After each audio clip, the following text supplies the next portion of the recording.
সুপ্রিয় দর্শক শ্রোতা, আজ 20 জানুয়ারি 2010 বুধবার। বাংলাদেশের জাতীয় সংবাদ মাধ্যমসমূহে প্রকাশিত সংবাদসমূহের উল্লেখযোগ্য অংশ নিয়ে সম্পাদিত অ্যানালগ নিউজ রুমে স্বাগতম।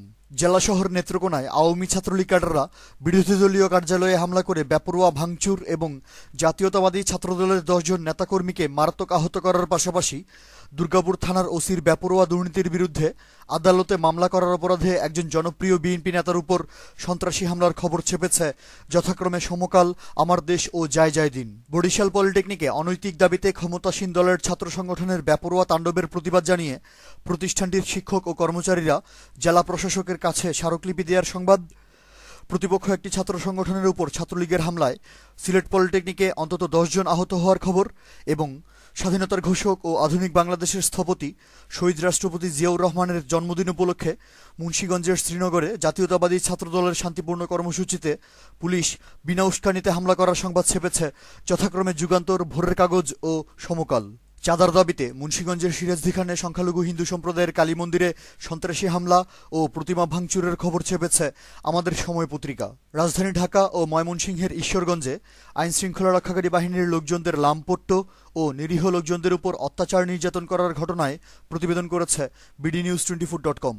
উত্তরাঞ্চলীয় জেলা বগুড়ায় চরমপন্থী জঙ্গিদের বেপরোয়া সন্ত্রাসী কর্মকাণ্ডে আইনশৃঙ্খলা পরিস্থিতির মারাত্মক অবনতির খবর এবং দেশের নৌপরিবহন সেক্টরে ব্যাপক চাঁদাবাজি ও ছিনতাইয়ের ঘটনায় প্রতিবেদন করেছে যুগান্তর ও সমকাল। নীলফামারীর ডিমলায় বিরোধপূর্ণ সীমানায় ভারতীয় কর্তৃপক্ষ রাতের আধারে সীমানা পিলার স্থাপন করার পরও সরকারের রহস্যজনক নীরবতার সংবাদ এবং ভারতের সাথে মহাজোট সরকারের জাতীয় স্বার্থবিরোধী চুক্তির প্রতিবাদে বিরোধী দলগুলোর আন্দোলন দমন করতে ভারতীয় গোয়েন্দা সংস্থা র সরকারকে বিশেষ পরামর্শ ও সহযোগিতা করার ঘটনায় প্রতিবেদন করেছে যথাক্রমে আমাদের সময় ও নয়াদিগন্ত।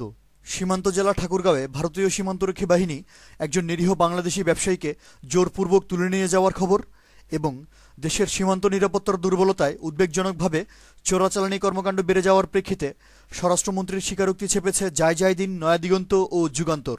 অভ্যন্তরীণ নৌপরিবহন মন্ত্রণালয় ও টেলিযোগাযোগ নিয়ন্ত্রণ কমিশনের অনিয়ম ও দুর্নীতিতে প্রতিবেদনের পাশাপাশি ঢাকা মেডিকেল কলেজ হাসপাতালের নতুন জনবল নিয়োগ প্রক্রিয়ায় ক্ষমতাসীন দলের প্রভাবশালী নেতা ও মন্ত্রীদের নির্লজ্জ নিয়োগ বাণিজ্যের ছবিসহ সংবাদ ছেপেছে যথাক্রমে প্রথম আলো, যুগান্তর এবং আমার দেশ।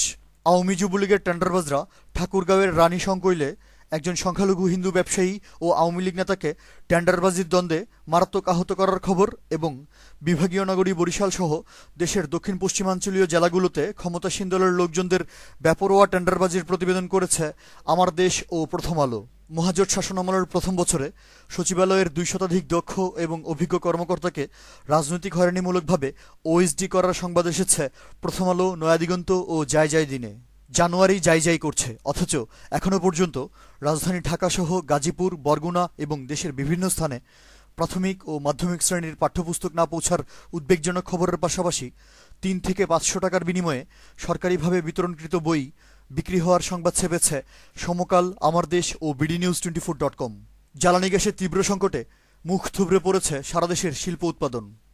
গার্মেন্টস, টেক্সটাইল এবং নিটওয়ার শিল্পের শীর্ষস্থানীয় ব্যবসায়ীরা জ্বালানি সংকটের প্রতিকার চেয়ে সাংবাদিক সম্মেলন করার খবর এসেছে প্রথম আলো, যুগান্তর, আমার দেশ ও সমকালে। অ্যানালগ নিউজ আজ এ পর্যন্তই। আমাদের পরবর্তী নিউজ শোনার আমন্ত্রণ জানিয়ে আজকের মতো বিদায়। ধন্যবাদ।